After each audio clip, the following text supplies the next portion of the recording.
Hello friends, मैं अशोक स्वागत करता हूं साकेत आईएएस के इस प्लेटफॉर्म पर, जहां आप लोग को 19 फरवरी 2025 का करंट अफेयर्स पूरा डिटेल्स में डिस्कशन किया जाएगा।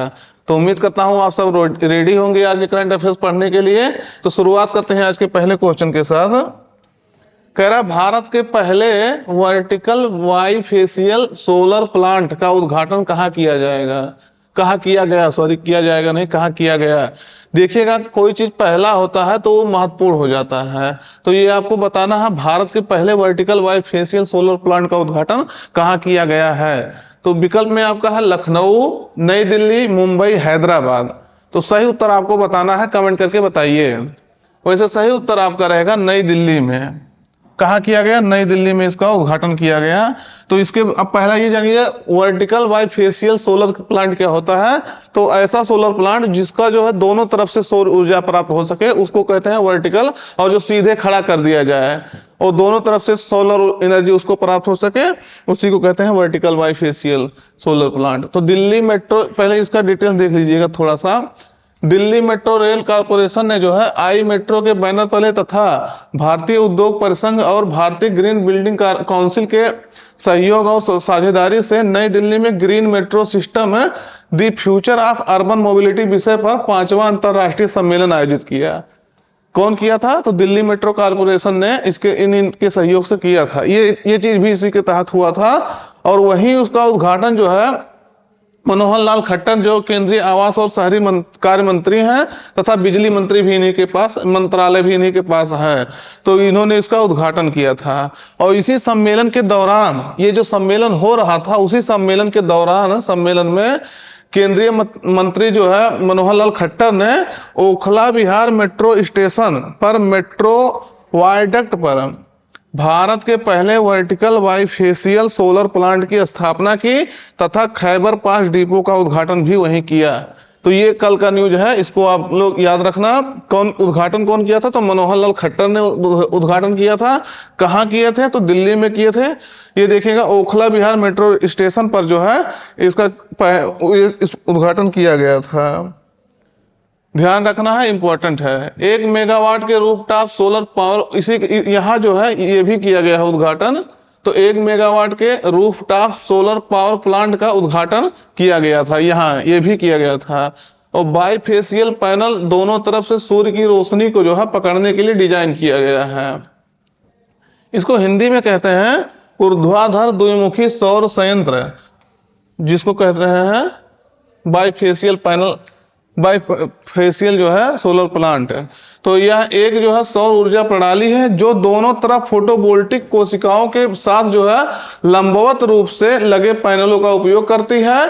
और यह डिजाइन पैनलों को जो है पूरे दिन दोनों तरफ से सूर्य के प्रकाश को जो है पकड़ने की अनुमति देती है। पकड़ना मतलब होता है कि वहां जो है ऑब्जर्व करना, सोलर एनर्जी को ऑब्जर्व करना। तो वही आपसे हम बताएं, देखिएगा इसका इमेज है, इस तरह से इसको खड़ा करके जो है लंबवत रूप में इसको स्थापित किया जाता है। देखिएगा किस तरह से जो है इसको स्थापित किया गया है खड़ा करके। ये जो है इसकी विशेषता यही है कि ये दोनों तरफ से और पूरे दिन एनर्जी को ऑब्जर्व करता है, सोलर एनर्जी को, जिससे क्या होता है ज्यादा एनर्जी जो है निकलती है। तो ध्यान रखना है इसके बारे में। पहला है भारत का, इसलिए जो है फर्स्ट है, इसलिए भी आपका इंपॉर्टेंट हो जाता है। नई दिल्ली में इसका उद्घाटन किया गया है।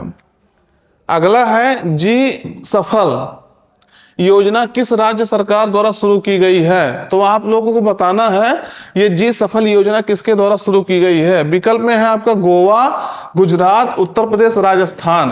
तो किस राज्य सरकार द्वारा इसको शुरू किया गया है? सही उत्तर आपका रहेगा गुजरात। तो इसको इस तरह से याद रख सकते हैं, जी मतलब गुजरात। वैसे गोवा भी होता है लेकिन इसको आपको गुजरात याद रखना है।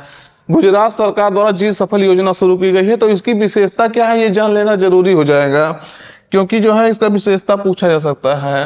कौन उद्घाटन किया है? तो मुख्यमंत्री भूपेंद्र पटेल के नेतृत्व में जो है जी सफल योजना यानी Gujarat scheme for Antyodaya families for augmenting livelihood, इस स्कीम का पूरा नाम है। ये भी आपसे नाम ही पूछा जा सकता है, खास करके गुजरात के आसपास जो एग्जाम होने वाले हो वहां तो और ये इंपॉर्टेंट हो जाता है। इस योजना को शुरू किया है जिसका उद्देश्य है आर्थिक रूप से कमजोर परिवारों विशेषकर महिलाओं को जो है सशक्त बनाना और आत्मनिर्भरता को जो है बढ़ावा देना। ये उद्देश्य आपको याद रखना है। यह योजना जो है अगले 5 वर्षों में जो है गुजरात के 10 जिलों के 25 तालुकों में 50,000 अंत्योदय अन्न योजना कार्ड धारक परिवारों को लाभान्वित करेगी। तो किसको करेगी? जो अंत्योदय अन्न योजना जो कार्ड धारक है उनको ये लाभान्वित करेगी अगले 5 वर्षों तक। ये भी याद रखना है किसको करेगी? जो अंत्योदय अन्न योजना के कार्ड धारक हैं, जो लाभ ले रहे हैं। तो लाभार्थी जो है 50,000 अंत्योदय अन्न योजना कार्ड धारक, देखिएगा इसको 60 में हम बना दिए हैं। और गुजरात के 10 जिलों के 25 तालुकों में इसको कवर किया जाएगा। क्रियान्वयन इसको जो है इसको इंप्लीमेंट कौन करेगा? गुजरात आजीविका संवर्धन कंपनी लिमिटेड, इसके द्वारा इसको जो है क्रियान्वित किया जाएगा। अगर देखेंगे अनुदान राशि या ग्रांट कितना दिया जाएगा, तो प्रति परिवार 80,000 की आर्थिक सहायता आजीविका विकास के लिए दिया जाएगा। ये आपको ध्यान रखना है कितना इसमें राशि जो है ग्रांट दिया जाएगा सरकार के द्वारा, तो प्रति परिवार 80,000 रुपया ग्रांट दिया जाएगा। ये आपका महत्वपूर्ण बात हो जाएगा। और कौशल प्रशिक्षण देखेंगे तो अस्थायी आय अर्जन के लिए विशेष प्रशिक्षण दिया जाएगा इसी के तहत। वित्तीय समावेशन यानी फाइनेंशियल इंक्लूजन कहते हैं इसको, बैंकिंग सेवाओं, बचत योजनाओं और बीमा योजनाओं से जो है जुड़ाव प्रदान करेगा। वित्तीय समावेशन मतलब यही होता है कैसे जो है बैंकिंग सेवाओं से लोगों को जोड़ा जाए। अगर उन लोग जो है बैंकिंग सेवाओं का घर बैठे उपयोग करने लगे या बैंकिंग सेवाओं से ज्यादा जुड़ने लगे, तो कहा जाता है कि वित्तीय समावेशन वहां की अच्छी है। और महिला सशक्तिकरण देखेंगे, फील्ड कोच प्रत्येक 40 परिवारों की जो है कौशल विकास में मदद करेंगे, जो फील्ड कोच होंगे। तकनीकी एकीकरण, डिजिटल डैशबोर्ड के माध्यम से रियल टाइम निगरानी किया जाएगा। किसके माध्यम से? डिजिटल डैशबोर्ड के माध्यम से रियल टाइम निगरानी किया जाएगा। तो याद रखना है गुजरात सरकार ने इसको शुरू किया है। 80,000 की आर्थिक सहायता आजीविका विकास के लिए दिया जाएगा और 50,000 जो अंत्योदय अन्न योजना कार्ड धारक है इस परिवार को शामिल किया जाएगा। तो बात आपको ध्यान रखना है। इसके बारे में भी आप अगर ज्यादा जानना चाहते हैं तो पढ़ सकते हैं, वैसे हम आपको लगभग ये चीजें बता ही दिए हैं। अगला है 5वां बहुपक्षीय, मतलब कई सारे देश इसमें जो है पार्टिसिपेट करते हैं, मल्टी नेशंस बहुपक्षीय नौसैनिक अभ्यास जिसका नाम है कोमोडो। ये देखिएगा कोमोडो किस देश में आयोजित किया जा रहा है? इसमें लगभग 35 से प्लस देश इसमें शामिल हो रहे हैं, 35-36 देश है। तो आपको बताना है किस देश में ये नौसैनिक अभ्यास जो है इसका आयोजित किया जा रहा है। तो विकल्प में आपका जापान, इंडोनेशिया, श्रीलंका, यूएई यानी संयुक्त अरब अमीरात। तो सही उत्तर कहाँ है, कहाँ इसका आयोजन हो रहा है आपको बताना है। सही उत्तर आपका रहेगा इंडोनेशिया के जावा में, इंडोनेशिया के बाली में, जावा में नहीं बाली में, जावा तो दूसरा हो जाएगा। बाली आपका एक द्वीप है वहां का, वहां इसका आयोजन किया जा रहा है। तो देखिएगा इंडोनेशियाई नौसेना द्वारा आयोजित 5वां बहुपक्षीय नौसैनिक अभ्यास कोमोडो, ये मल्टीनेशनल देखिएगा एक्सरसाइज है कोमोडो 2025 16 फरवरी से शुरुआत हुआ है इंडोनेशिया के बाली में। आपको हम बता दें, अभी बाली आपको मैप में भी दिखा देंगे, उसको आप याद रखना। बाली में शुरू हुआ है और 22 फरवरी तक इसका आयोजन ये शुरू चलेगा। और विषय इसका है जो एक्सरसाइज हो रहा नौसैनिक अभ्यास, नौसैनिक एक्सरसाइज, इसका विषय है शांति और स्थिरता के लिए, पीस एंड स्टेबिलिटी के लिए समुद्री साझेदारी। तो इस विषय के तहत या इस थीम के तहत इसका आयोजन हो रहा है। और इस अभ्यास में रूस, चीन, भारत, ऑस्ट्रेलिया, सिंगापुर सहित जो बड़े बड़े देश हैं, रूस, चीन, भारत, ऑस्ट्रेलिया, ये सब बड़े देश हैं और अच्छे देश हैं। 39 देश जो है इसमें भाग ले रहे हैं।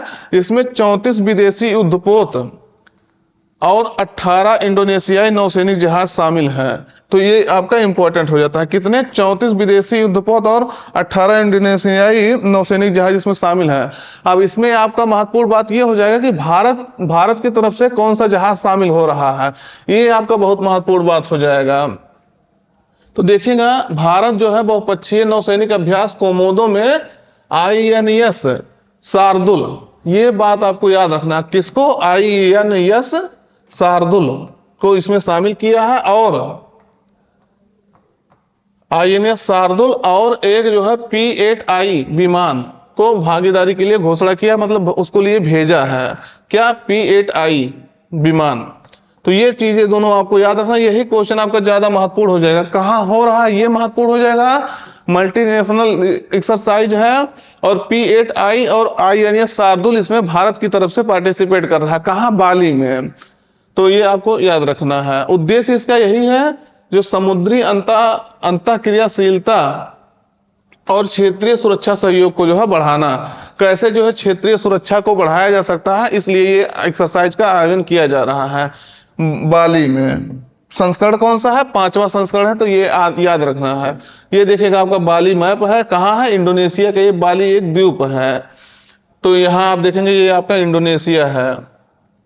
तो यह इंडोनेशिया का एक यहीं कहीं बाली आपका देखेंगे, यहाँ तो है नहीं बाली, यहीं कहीं आपका एक देश, छोटा सा द्वीप है, देश नहीं द्वीप है, तो वहीं इसका आयोजन हो रहा है। अगला है, किस भारतीय को ब्रिटेन में मानद नाइटहुड, हॉनररी नाइटहुड का जो है उपाधि से सम्मानित किया गया है। तो आपको बताना, जैसे कोई भारतीय किसी दूसरे देश में उस देश के लगभग सर्वोच्च सम्मान सम्मानित किया जा रहा है, तो निश्चित रूप से वो पर्सनालिटी जो है इंपॉर्टेंट हो जाता है और एग्जाम में आने पूरा संभावना क्वेश्चन का हो जाता है। तो आपको बताना है किस भारतीय को ये जो है उपाधि दी गई है नाइटहुड की। तो विकल्प में है रघुराम राजन, एन चंद्रशेखरन, शक्तिकांत दास, एस जयशंकर। तो किस भारतीय को जो है यूके में, ब्रिटेन में जो है नाइटहुड की उपाधि दी गई है। तो विकल्प सही आपका जो है, विकल्प तो आपको बता दिए, सही उत्तर आपका रहेगा एन चंद्रशेखरन को ये दिया गया है। और ये कौन है एन चंद्रशेखरन, तो एन चंद्रशेखरन जो है टाटा समूह के जो है, टाटा समूह के अध्यक्ष हैं, तो याद रखना है, CEO। तो देखिएगा समूह के चेयरमैन जिसको कहते हैं, अध्यक्ष है। तो टाटा समूह के चेयरमैन एन चंद्रशेखरन को यूके भारत व्यापार संबंधों को मजबूत करने और आगे बढ़ाने में उनके महत्वपूर्ण योगदान के लिए यूके में उन्हें मानद नाइटहुड की उपाधि से सम्मानित किया गया है। क्यों सम्मानित किया गया है, इन्होंने जो है भारत और यूके में जो है व्यापार को बढ़ावा देने के लिए कई सारे महत्वपूर्ण कार्य किए हैं, उसके बढ़ावा देने के लिए ये सहयोग किए हैं। और यूके सरकार ने इसको 14 फरवरी 2025 को most excellent order of the British empire civil division के तहत जो है इस सम्मान की घोषणा की है। तो कौन किसको किया है, एन चंद्रशेखरन, जो टाटा समूह के क्या है, चेयरमैन है। तो ये आपको बात याद रखना है, इनका इमेज देख लीजिएगा आप।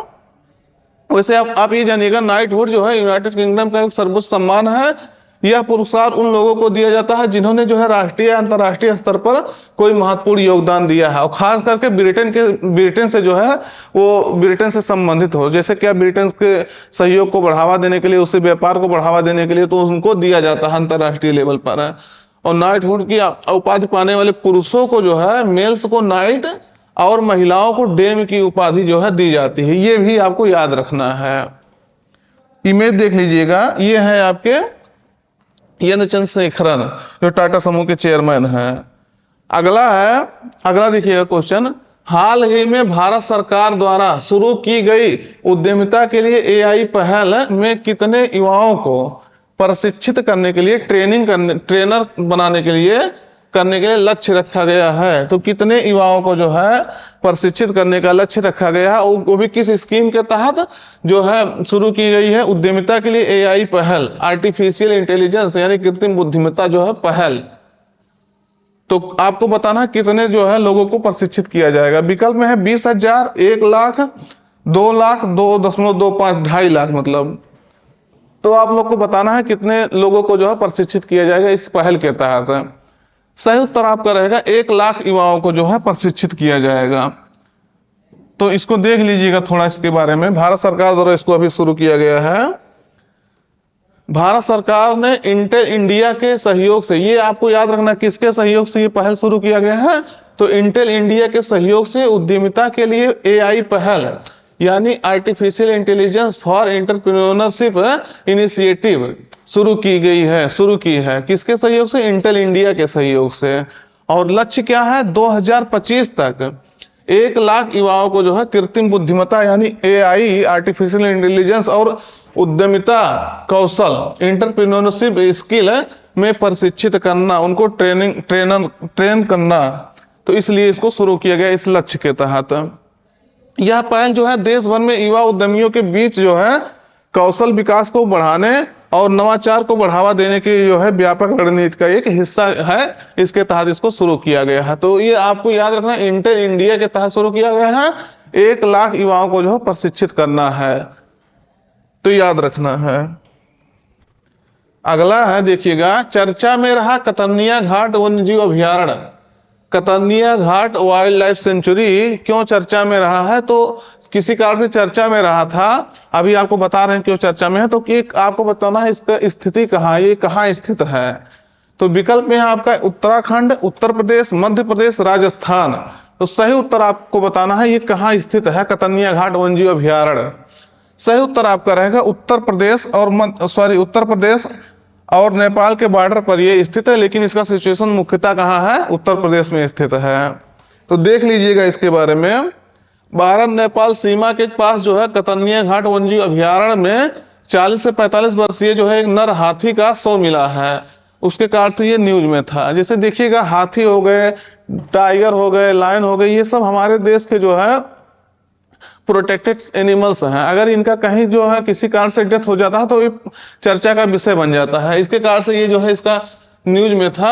और कतर्निया घाट वाइल्ड लाइफ सेंचुरी जो है उत्तर प्रदेश के ऊपरी गंगा मैदान में जो है एक संरक्षित प्रोटेक्टेड एरिया है, संरक्षित क्षेत्र है। तो ध्यान रखना, ये जो आपका दुधवा टाइगर रिजर्व है उसका भी एक पार्ट है। 1987 में प्रोजेक्ट टाइगर का हिस्सा बना था। और यह जो है दुधवा टाइगर रिजर्व जो उत्तर प्रदेश का है उसका मुख्य क्षेत्र भी है। कौन? कतर्निया घाट वाइल्ड लाइफ सेंचुरी। तो ये आपको ध्यान रखना है। देखिएगा और आगे ये आपका जो है मैप है कतर्निया घाट वाइल्ड लाइफ सेंचुरी। नेपाल इधर देख रहे हैं, इधर उत्तर प्रदेश है, इसके जो है यहाँ है आपका सिचुएशन इसका। तो ध्यान रखना है। ये देखिएगा, यहाँ एक भी मैप में दिखाया है और उत्तर प्रदेश में है, यहाँ भी आपको दिखाया गया है। अगला है, ब्रिक्स शिखर सम्मेलन जुलाई 2025 में कहां आयोजित किया जाएगा। तो ये आपको बताना है ये कहां आयोजित किया जाएगा। अभी ब्रिक्स जुलाई में होने वाला है, ब्रिक्स का शिखर सम्मेलन है। तो आपको बताना है, अभी ये आपसे देश भी पूछा जा सकता है, लेकिन वर्तमान में अभी जो क्वेश्चन है उसमें आपका जो है सिटी पूछा है, किस सिटी में आयोजित किया जाएगा। विकल्प में आपका Moscow, Rio de Janeiro, Pretoria, Shanghai. तो कहां इसका आयोजन होगा आपको बताना है। सही उत्तर आपका रहेगा रियो डी जेनेरियो। ब्राजील के जो है रियो डी जेनेरियो में इसका आयोजन किया जाएगा जुलाई 2025 में। अब की बार 2025 का सम्मेलन ब्रिक्स का। 2024 का कहां हुआ था? 2024 का आपका कहां हुआ था? कजान, रूस में हुआ था। तो ये बात भी आपको ध्यान रखना है। आपको बताना, भारत जो है ब्रिक्स का कितने बार सम्मेलन का आयोजन कर चुका है, ब्रिक्स सम्मेलन का, क्योंकि हम इसको आपको 2-3 बार बता चुके हैं, आपको बताना है। तो देखिएगा, ब्राजील के रियो डी जेनेरियो में 6 से 7 जुलाई 2025 को जो है ब्रिक्स शिखर सम्मेलन का आयोजन किया जाएगा। कब किया जाएगा? 6 से 7 जुलाई। देखिएगा, इसका घोषणा तो बहुत पहले हो गया था कि जो है ब्राजील में होगा, लेकिन सिटी का घोषणा नहीं किया गया है। तो कल इसका सिटी की घोषणा हुआ है कि कहाँ इसका आयोजन किया जाएगा। तो रियो डी जेनेरियो आप देखेंगे तो ये ब्राजील का राजधानी नहीं है, लेकिन ब्राजील का जो है बहुत बड़ा शहर है, तट पर स्थित शहर है। यही जो आप देखेंगे 1992 का जो पृथ्वी सम्मेलन हुआ था रियो डी जेनेरियो में ही हुआ था। तो ये महत्वपूर्ण जो है सम्मेलन के लिए जाना जाने वाला शहर है। 2025 के अध्यक्ष के रूप में देखेंगे तो ब्राजील का लक्ष्य होगा वैश्विक शासन सुधार और वैश्विक दक्षिण देशों के बीच जो है मजबूत सहयोग पर ध्यान केंद्रित करना, इसका लक्ष्य ये होगा। अब ब्रिक्स के बारे में देखिएगा, यहाँ ये मिस्टेक से लिखा गया है। ब्रिक्स का आपको देखेंगे, ब्रिक्स की स्थापना जो है 2009 में हुई थी। कैसे हुई थी पहले देखेंगे आप, इसमें जो है ब्रिक्स ही शामिल था। कौन शामिल था? ब्रिक्स। ब्राजील, रूस, इंडिया, चीन, ये 4 देश मिलकर के इसका स्थापना किए थे।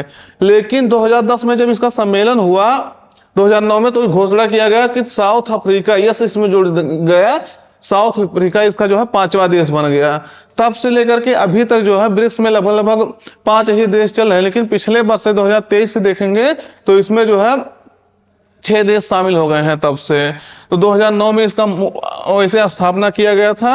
सदस्य देखेंगे तो ब्राजील, रूस, इंडिया, चीन और साउथ अफ्रीका जो ये पहले से सदस्य थे।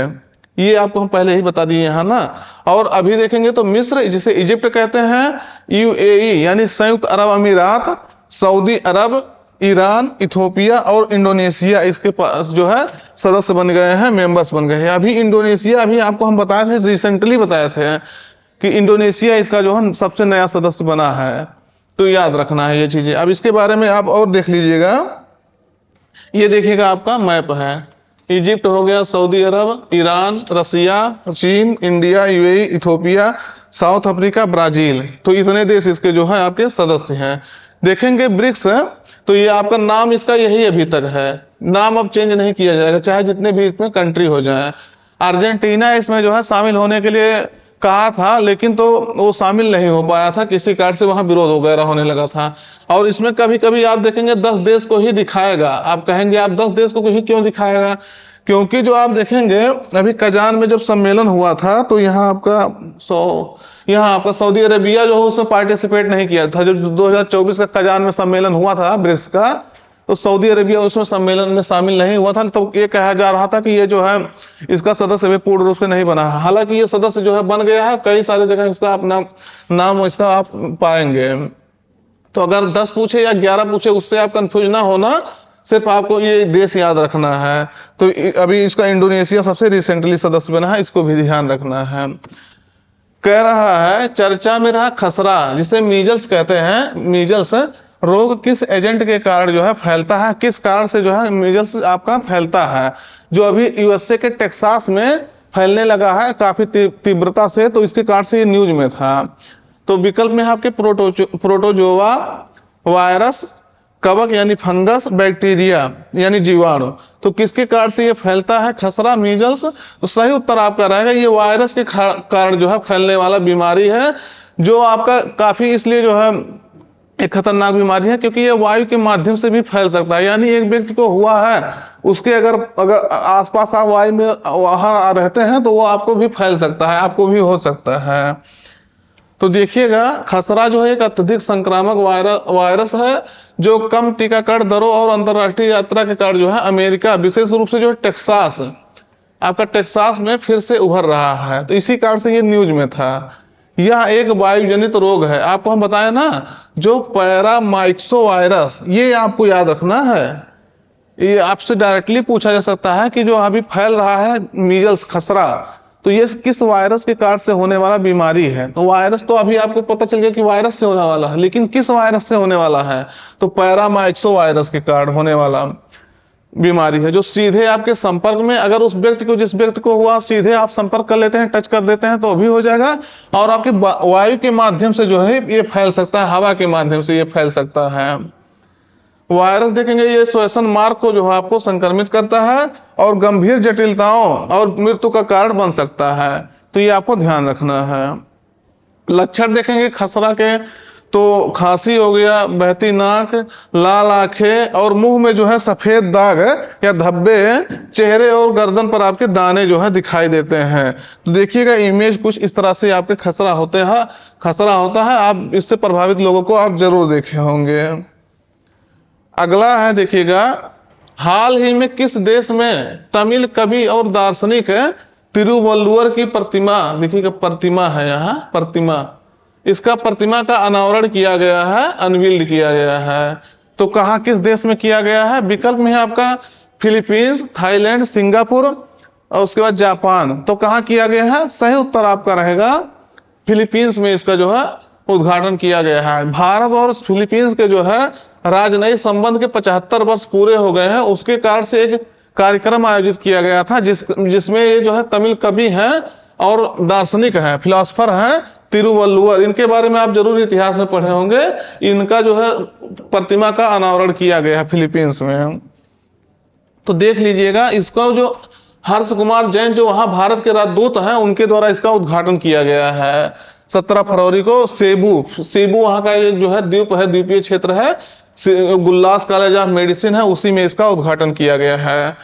यह कार्यक्रम आपको हम बता दिए 75 वर्ष पूरे होने के राजनयिक संबंध के जो है, ये 75 वर्ष पूरे होने के उपलक्ष्य में किया गया है। ये देखेंगे आपका फिलीपींस आपका मैप है, इसकी राजधानी मनीला होती है, ये आपसे पूछा जा सकता है। दूसरे नंबर आप देखेंगे मनीला में ही अंतरराष्ट्रीय चावल अनुसंधान केंद्र है, तो इसको भी आपको ध्यान रखना है। अगला क्वेश्चन देखिएगा, ये क्वेश्चन हम आपको कल बता दिए थे, ये आपको ध्यान होगा कि हम आपको कल बता दिए थे, लेकिन अभी आपको कमेंट करके बताना है कि भारत के 26वें मुख्य चुनाव आयुक्त यानी चीफ इलेक्शन कमिश्नर के रूप में किसे नियुक्त किया गया है। वो भी आपको कल हम बता चुके हैं, इसके कार्ड से ये पूछ रहे हैं, तो ये विकल्प आप देख लीजिएगा और इन नंबर देखेंगे तो 26वें जो है मुख्य चुनाव आयुक्त ये बने हैं, तो ये आपको बताना है। देखिए हम आपका उत्तर नहीं बता रहे हैं, लेकिन इसके बारे में कुछ आपको बेसिक बता देते हैं कि इसकी स्थापना जो होता है भारत के निर्वाचन आयुक्त के 26 जनवरी 1950 को इसकी स्थापना की गई थी। इसके कार्ड से ही जो है आपका, सॉरी ये 25 जनवरी है, देखिए हम शायद 26 बोल दिए, हो सकता है 25 जनवरी को जो है मतदाता दिवस इसीलिए मनाया जाता है। अनुच्छेद जो है आपका 324 के तहत इसका वर्णन किया गया है, भारत के निर्वाचन आयुक्त का वर्णन किया गया है। किसके तहत? 324 और 324 एक के तहत जो है निर्वाचन आयुक्त या आयुक्त का जो है मुख्य निर्वाचन आयुक्त या आयुक्त का जो है नियुक्ति होती है। कौन करता है इस समय नियुक्ति समिति में? कौन शामिल होता है? तो पीएम मोदी की अध्यक्षता में जो है इसमें leader of opposition in Lok Sabha में जो विपक्ष का नेता होता है और आपका जो गृह मंत्री होते हैं, होम मिनिस्टर, इस समय जो अमित शाह हैं, और लीडर ऑफ अपोजिशन आपके राहुल गांधी हैं, उनके जो है पीएम मोदी की अध्यक्षता में 3 सदस्यीय समिति बनी थी। वो ये समिति ने इनका जो है नाम रिकमेंड किया है, हम बताएंगे नहीं, नाम आपको बताना है। ये नाम रिकमेंड किया गया है उनको, उनका उसके बाद से जो है इनकी नियुक्ति हुई है और राष्ट्रपति ने इसको मंजूरी दी है, तो ये आपको याद रखना है। तो इसके बारे में देखिएगा, ये सब हम आपको लिख लिए हैं, हालांकि देखिएगा आपको मिल ही गया है। ज्ञानेश कुमार का ये जो है नियुक्ति हुई है, राजीव कुमार के स्थान पे ये बने हैं, तो ध्यान रखना है। अब देखेंगे आपका जो है इनका कार्यकाल जो होता है 6 वर्ष या 65 वर्ष, जो भी पहले पूरा होता है उनकी उस वर्ष तक जो है ये बने रहते हैं। यानी अगर इनकी नियुक्ति 62 वर्ष की उम्र में होती है तो ये 65 तक जाते जाते रिटायरमेंट ले लेंगे, यानी 3 वर्ष के लिए इनका कार्यकाल होगा। तो इस तरह से इनका कार्यकाल होता है। अगर भारत के पहले जो है सीईसी देखेंगे, चीफ इलेक्शन कमिश्नर, कौन थे? तो सुकुमार सेन जो है भारत के पहले आपके सुकुमार सेन पहले जो है सीईसी थे, चीफ इलेक्शन कमिश्नर थे। लेकिन ये एक बात तो पूछा गया है, कई बार पूछा गया है, लेकिन एक या दो बार हम देखें क्वेश्चन जो है सिविल में ये भी पूछा जा चुका है कि पहली महिला जो है सीईसी कौन थी, चीफ इलेक्शन कमिश्नर कौन थी? तो रमा देवी का नाम आपको याद रखना है। कौन थे? रमा देवी। कब बनी थी? 1990 में ये बनी थी, इनकी नियुक्ति हुई थी। तो ये भी अभी तक जो है केवल और एक महिला जो है सीईसी चीफ इलेक्शन कमिश्नर बन चुकी हैं। तो वर्तमान में जो है पहले देखेंगे जो निर्वाचन आयोग में एक ही जो है आयुक्त होता था, जो शुरुआत में आजाद हुआ था देश जब ये बना था 50 में। लेकिन जो है बाद में जब 61वां संविधान संशोधन लागू हुआ, 1988 में आया था, 1989 में लागू हुआ था, उसके तहत ये कहा गया कि जो 21 वर्ष के उम्र के 21 वर्ष जो मतदान का उम्र है उसको घटा करके 18 वर्ष कर दिया जाए। तब जो है मतदान करने वालों की संख्या ज्यादा बढ़ गई। इसके कारण से ये कहा गया कि अब यहाँ जो है एक पहले से थे और 2 जो है इसके और जो है आयुक्त की नियुक्ति की जाएगी। यानी अब ये टोटल जो है 3 सदस्यीय बॉडी हो गया। तब से 1993 से ये कंटिन्यू जो है 3 सदस्यीय बॉडी बना है। यानी एक जो है मुख्य जो है चुनाव आयुक्त होता है, 2 उसके जो है आयुक्त होते हैं। तो ये आपको इसके बारे में सब याद रखना है। जिस तरह से सुप्रीम कोर्ट के मुख्य न्यायाधीश को हटाया जाता है उसी तरह से इनको भी हटाया जाता है। तो ये आपका ज्ञानेश कुमार है। ये अभी देखेंगे तो इलेक्शन कमीशन में आयुक्त के पद पर कार्य कर रहे थे, जिनको जो है मुख्य आयुक्त बनाया गया है, मुख्य चुनाव आयुक्त बनाया गया है। तो दोस्त अब आज का वीडियो यहीं तक रखते हैं, फिर मिलते हैं नए सेशन में। वीडियो अपने मित्रों तक जरूर शेयर कर दीजिएगा और चैनल को सब्सक्राइब कर लीजिएगा और जो क्वेश्चन पूछते हैं उसको बताया करिएगा, जिससे जो है आपका कन्वर्सेशन है। अगर आप क्वेश्चन जो पूछते हैं उसको बताते रहेंगे तो आप जो है देखेंगे कि आप जो पढ़ेंगे वो आपको याद होता जाएगा। तो फिर मिलते हैं नए सेशन में। Thank you.